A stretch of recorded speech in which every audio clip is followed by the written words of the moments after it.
प्रथम मैं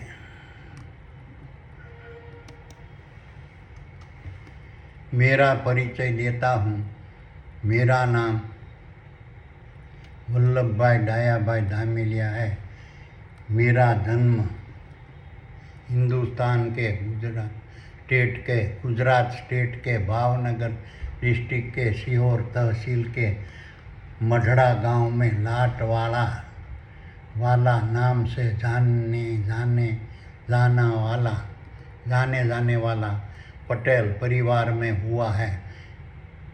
मैं पालीताना तहसील में दस्तावेज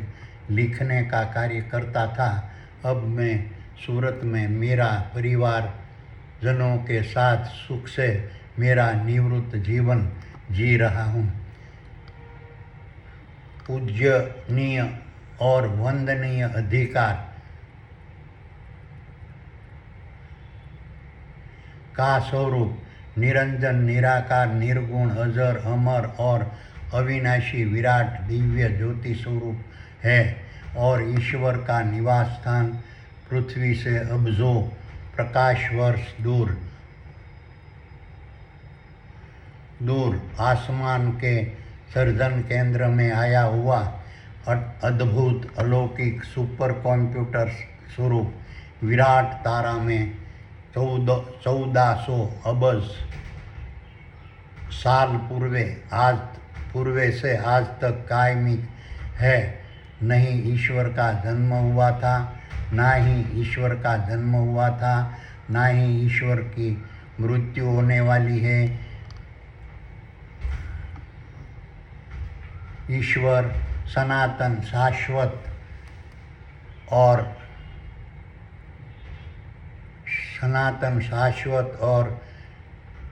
अविनाशी है। इसी तरह के ईश्वर के निवास स्थान में 1400 अबज साल पूर्व से आज तक कार्यशील रहने वाला अद्भुत अजायब और अलौकिक चेतन ब्रह्मांड रूपी विराट मदरबोर्ड आया हुआ है। इसी तरह का चेतन ब्रह्मांड रूपी विराट मदरबोर्ड में सकल अनंत दृश्यमान ब्रह्मांड का भौतिक विकास विस्तार सार संभाल रक्षण सगवड़ सर्जन पालन नियमन विनाश नियंत्रण निरीक्षण व्यवहार और वहीवट की रूपरेखा वर्तमान में हर पल तैयार होती रहती है। इसी तरह के ईश्वर के निवास स्थान में 1400 अबज साल पूर्व से आज तक कार्यशील रहने वाला अद्भुत अलौकिक और अलौकिक सूक्ष्म ब्रह्मांड रूपी विराट सर्वर आया हुआ है। उसी तरह की रूपरेखा सूक्ष्म ब्रह्मांड रूपी विराट सर्वर में वर्तमान में हर पल सेव होती रहती है। इसी तरह की रूपरेखा को सूक्ष्म ब्रह्मांड रूपी विराट सर्वर कृष्ण रूपी आत्मा सम सूक्ष्म देहों की अध्यक्षता वाला देवों की महासभा रूपी पूर्ण ब्रह्म के माध्यम से सकल अनंत आसमान में वर्तमान में हर पल प्रसारित करते रहते हैं। इसी तरह का कृष्ण सम आत्मा सम रूपी सूक्ष्म देहों की अध्यक्षता वाला देवों की महासभा रूपी पूर्ण ब्रह्म जीव रूपी इंटरनेट कनेक्शन के माध्यम से जलसर और स्थलसर वनस्पति पेड़ पौधे घास शैवाल प्राणी पशु पक्षी कीटाणु मानवों वानरों और मछलियों के नर और मादा के स्थूल देहों के दिमाग में आया हुआ गोकुल सम पूर्ण ब्रह्म की राजधानी सम चित्त में वर्तमान में हर पल प्रकट रहकर सकल अनंत दृश्यमान ब्रह्मांड का भौतिक विकास विस्तार सार संभाल, रक्षण, सगवड़, सर्जन, पालन, विसर्जन, नियमन, नियंत्रण, निरीक्षण, व्यवहार और वहीवट 1400 अबज साल पूर्वे 1400 अबज साल से आज तक वर्तमान में हर पल करता रहता है। इसी तरह का नर और मादा का स्थूल देहों के दिमाग में आया हुआ गोकुल सम पूर्ण ब्रह्म की राजधानी सम चित्त में वर्तमान में हर पल प्रकट रहने वाला कृष्ण रूपी आत्मा सम सूक्ष्म देहों की अध्यक्षता वाले देवों की महासभा रूपी पूर्ण ब्रह्म निरंजन, निराकार, निर्गुण, अजर अमर अविनाशी और अजर अमर अविनाशी से स्वरूप से रूपी पूर्ण ब्रह्म निरंजन, निराकार और निर्गुण स्वरूपे जलसर और स्थलसर वनस्पति, पेड़ पौधे, घास, शेवालों, प्राणी, पक्षी, कीटाणु, मानवों, वानरों, मछलियों के नर और मादा के स्थूल देहों में कायमिक निवास करता रहता है और जन्म, बाल्य, युवा, वृद्ध और मृत्यु की अवस्था को धारण करने वाला नर और मादा का स्थूल देहों क्षणिक, साकार और सगुण है और वो पूर्ण ब्रह्म का क्षेत्र है। इसी तरह कृष्ण रूप सम आत्मा रूपी सूक्ष्म देहों की अध्यक्षता वाले देवों की महासभा रूपी पूर्ण ब्रह्म को प्रकट करने वाला परम पिता परमात्मा ईश्वर अपने निवास स्थान में रहकर नर और मादा के स्थूल देहों के दिमाग में आया हुआ गोकुल संपूर्ण ब्रह्म की राजधानी समचित में प्रकट रहने वाला कृष्ण सम आत्मा रूपी सूक्ष्म देहों की अध्यक्षता वाला देवों की महासभा रूपी पूर्ण ब्रह्म के माध्यम से 1400 अबज साल पूर्वे सृष्टि के आरंभ काल से आज तक वर्तमान में हर पल करते आए हैं।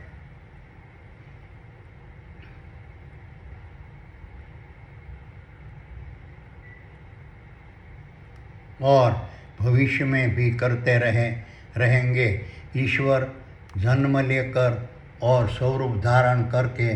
कभी भूतकाल में पृथ्वी पर प्रकट हुआ नहीं है और वर्तमान में भी प्रकट नहीं है और भविष्य काल में भी प्रकट होने वाला नहीं है और किसी भी प्रकार के मंदिर, मस्जिद, देरासर, मठ, घंटाघर, अग्यारी, चर्च, आश्रम, धर्मस्थानों और तीर्थों में कहीं भी ईश्वर का निवास नहीं है।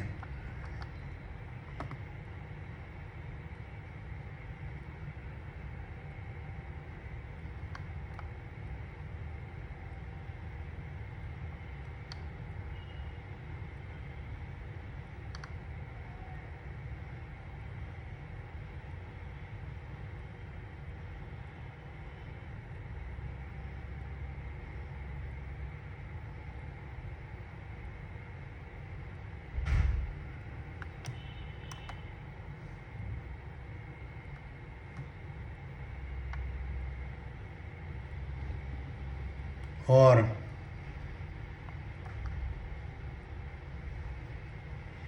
ईश्वर का दर्शन करने के लिए आदि पुरुष रूपी नर और मादा के जीवों को कृष्ण रूपी आत्मा सम सूक्ष्म देहों के सानिध्य में निरंजन, निराकार, निर्गुण स्वरूपे पवनसुत नामक नेटवर्क के माध्यम से ईश्वर के निवास स्थान में जाना पड़ता है। कृष्ण सम आत्मा सम सूक्ष्म देहों की अध्यक्षता वाले देवों की महासभा रूपी पूर्ण ब्रह्म को प्रकट करने वाला ईश्वर पूजनीय, वंदनीय है गुरु है, आदि देव है, जन्मदाता है, महान है, सर्वस्व है, सर्वशक्तिमान है, पूर्ण है, अक्षर पुरुषोत्तम है, पूर्ण ब्रह्म है, करता है और हरता है। मगर जन्म, बाल्य, युवा, वृद्ध और मृत्यु की अवस्था को धारण करने वाला नर और मादा के स्थूल देहों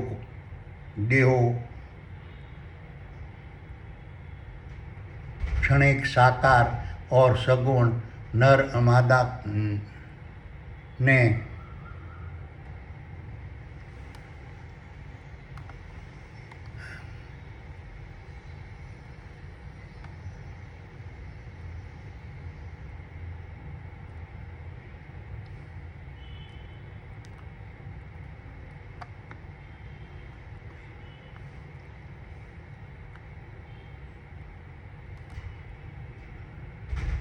मगर जन्म, बाल्य, युवा, वृद्ध और मृत्यु की अवस्था को धारण करने वाला नर और मादा का स्थूल देहों क्षणिक, साकार और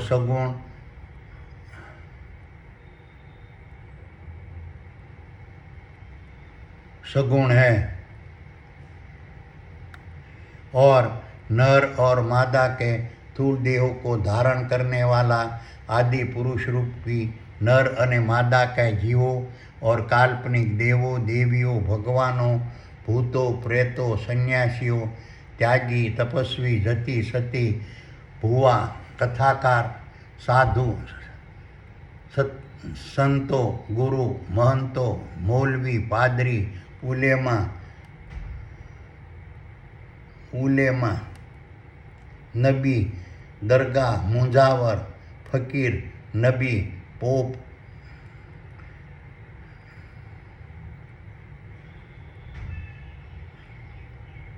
और धर्मगुरु कभी भी वंदनीय और पूजनीय नहीं है। इसी तरह का ईश्वर का निवास स्थान में विष्णु लोक,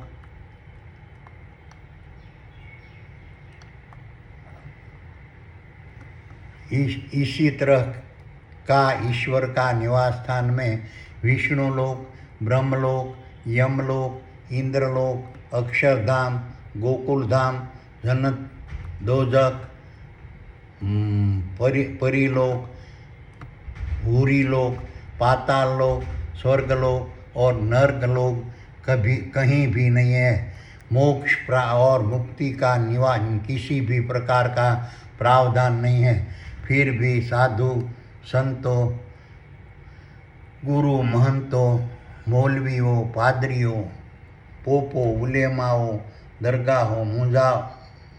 मुंजावरों, फकीरों, नबी, पोप और धर्मगुरुओं दुनिया के लोगों को गुमराह करके भय और डर बताकर मानसिक गुलाम बनाकर लूटते रहते हैं और लोगों को पछात रखकर लड़ाकर निर्दोष लोगों को मृत्यु के मुख में धकेलते रहते हैं। मंदिर में कहीं भी मंदिर, मस्जिद, मठ, देरासर, अग्यारी, चर्च में कहीं भी ईश्वर का निवास स्थान नहीं होता है। फिर भी वो लोग दुनिया का लोगों को उल्लू बनाकर कहते हैं कि आप भगवान को दान दो। दान आप भगवान को देता है, मगर वो दान भगवान को नहीं पहुंचता है। वो दान लुटेरा,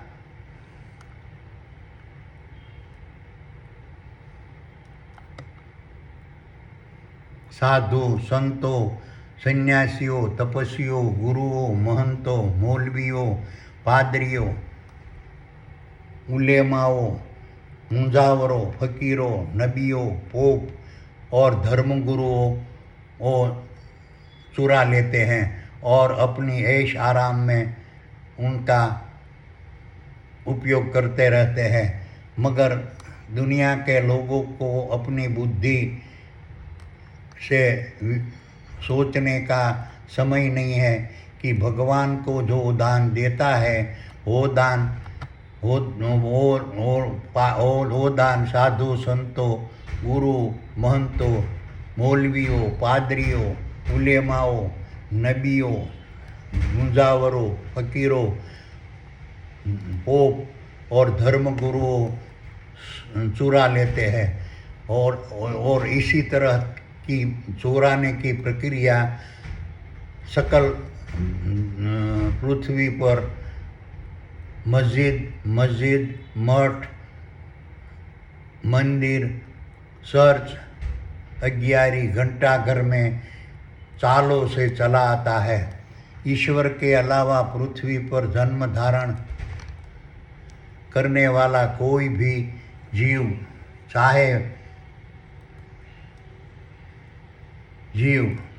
चाहे वो मानव, प्राणी, पशु, पक्षी, वानर, वनस्पति, पेड़, पौधा, लता